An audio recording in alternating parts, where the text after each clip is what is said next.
여러분, 종로 관철동을 기억하십니까? 서울 YMCA 맞은편에서 사람들을 기다리던 그 자리 말입니다.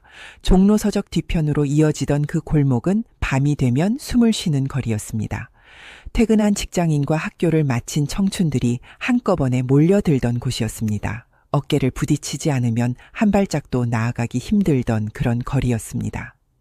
버스와 지하철이 끊어질 시간이 다가오면 도로 차선까지 사람들이 내려왔습니다.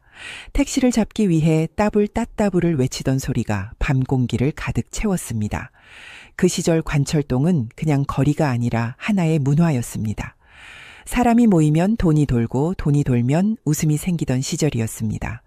그때 우리는 먹는 장사는 절대 망하지 않는다고 믿었습니다. 술집 하나 차리면 노후는 걱정 없을 거라 생각했습니다. 그래서 많은 베이비 부머 세대가 은퇴 후 가게를 열었습니다. 호프집을 열고 노래방을 인수하고 주점을 차렸습니다. 그 선택이 인생 후반전을 지켜줄 거라 믿었습니다.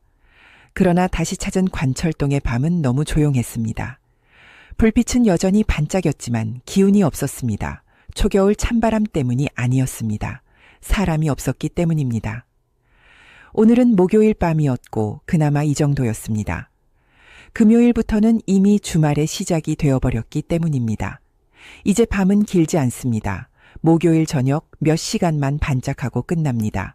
밤문화는 더 이상 주인공이 아닙니다. 그런데도 우리는 아직 과거의 상식을 붙잡고 있습니다. 먹는 장사는 망하지 않는다는 그 믿음 말입니다. 지금 이 믿음 때문에 많은 시니어들이 벼랑 끝에 서 있습니다. 퇴직 후 제2의 인생을 꿈꾸며 시작한 가게가 1년도 못 버티고 있습니다. 요식업과 주점과 노래방이 동시에 무너지고 있습니다. 이것은 단순한 불경기가 아닙니다. 경기가 좋아지면 다시 살아날 문제도 아닙니다. 세상이 아예 다른 방향으로 이동했기 때문입니다. 오늘 저는 창업하지 말라는 이야기를 하려는 것이 아닙니다. 우리가 알던 한국의 밤문화와 소비 상식이 왜 사라졌는지를 이야기하려 합니다. 그리고 이 변화 속에서 50대, 60대는 어떻게 살아남아야 하는지를 짚어보려 합니다. 불편하지만 반드시 알아야 할 이야기입니다. 시니어 창업이 무너지는 첫 번째 이유는 2차 문화의 완전한 소멸입니다. 우리 때 회식은 정해진 코스가 있었습니다. 고기 먹고 배부르면 2차로 호프집에 갔습니다. 마른 안주에 맥주 한잔하며 분위기를 이어갔습니다. 그리고 자연스럽게 노래방으로 향했습니다. 그 누구도 이 흐름에 이의를 제기하지 않았습니다. 회식은 그렇게 하는 것이 당연했기 때문입니다. 하지만 지금 젊은 세대에게 이 회식은 문화가 아닙니다. 스트레스이고 강요이고 폭력입니다. 최근 조사에 따르면 20대와 30대 직장인 10명 중 7명이 회식을 스트레스로 느낀다고 합니다. 6명은 저녁 회식 대신 점심 회식을 원합니다. 그것도 술 없이 밥만 먹고 바로 헤어지는 회식입니다. 퇴근 후 시간은 회사가 아닌 나의 것이라는 인식이 자리 잡았습니다. 젊은 세대는 퇴근 후 헬스장으로 가고 달리기를 하고 집으로 돌아갑니다. 회식이라는 강제력이 사라지자 밤거리는 비기 시작했습니다. 회사가 회식비를 줄이지 않는 경우도 늘고 있습니다. 그 결과는 숫자로 나타났습니다. 작년 한 해에만 전국의 호프집 1,300곳이 문을 닫았습니다. 노래방은 더 심각합니다.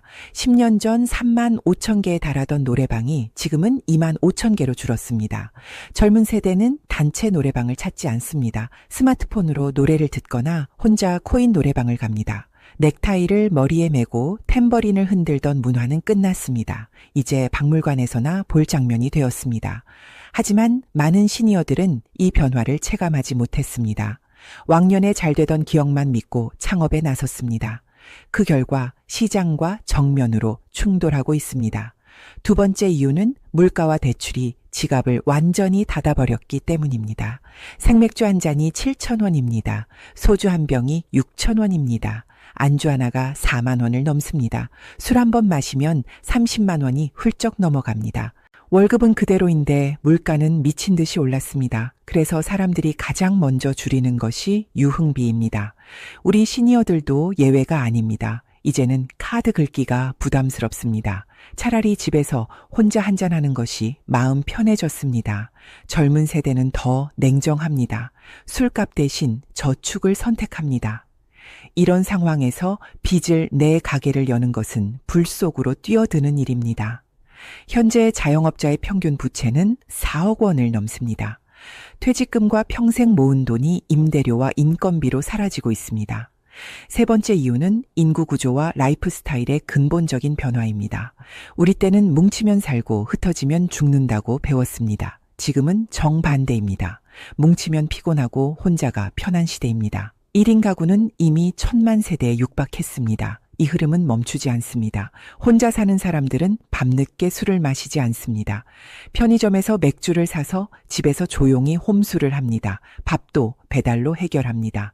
혼자 식당에 들어가 눈치 볼 이유가 없습니다. 문제는 많은 식당이 여전히 다인 기준으로 운영된다는 점입니다. 혼자 먹기 불편한 구조를 고수합니다. 이 변화에 적응하지 못한 가게부터 사라지고 있습니다. 지방은 상황이 더 심각합니다. 밤 8시만 되면 유령 도시가 됩니다. 그런 곳에 노래방과 호프집을 열면 누가 오겠습니까? 여기에 인구 절벽이 더해지고 있습니다. 외식에 돈을 쓸 연령대 자체가 줄어들고 있습니다. 젊은 층은 돈이 없고 고령층은 외식을 줄입니다. 중간 허리가 사라지고 있습니다. 이제 외식업의 위기는 개인의 문제가 아닙니다. 사회 구조의 변화입니다. 그렇다면 이 변화 속에서 시니어는 어떻게 해야 할까요? 전문가들의 조언은 단순합니다. 과거의 성공 방식을 버리라는 것입니다. 밤 장사, 단체 장사는 끝났습니다. 낮과 개인을 봐야 합니다. 작게 시작하고 고정비를 줄여야 합니다. 젊은 세대의 소비 방식을 이해해야 합니다. 가성비를 비난하지 말고 분석해야 합니다. 어둠이 깊어지면 새벽이 옵니다. 밤문화는 사라졌지만 새로운 문화가 자리 잡고 있습니다. 가족과 보내는 저녁이 늘어났습니다. 혼자의 시간이 존중받는 사회가 되었습니다. 이 변화는 나쁜 것이 아닙니다. 문제는 우리가 변하지 않았다는 점입니다. 세상이 바뀌면 살아남는 방식도 바뀌어야 합니다. 이것은 식당만의 이야기가 아닙니다. 모든 인생 후반전의 이야기입니다. 과거에 통하던 공식은 더 이상 답이 아닙니다. 변화를 인정하는 사람만이 다음 단계로 갈 수 있습니다. 50대, 60대는 끝이 아니라 전환점에 서 있습니다. 오늘 이 이야기가 누군가에게는 아프게 들릴 수 있습니다. 그러나 모른 채로 무너지는 것보다는 낫습니다. 이제는 묻지 말아야 합니다. 왜 안 되느냐가 아니라 어떻게 바꿀 것인가를 물어야 합니다.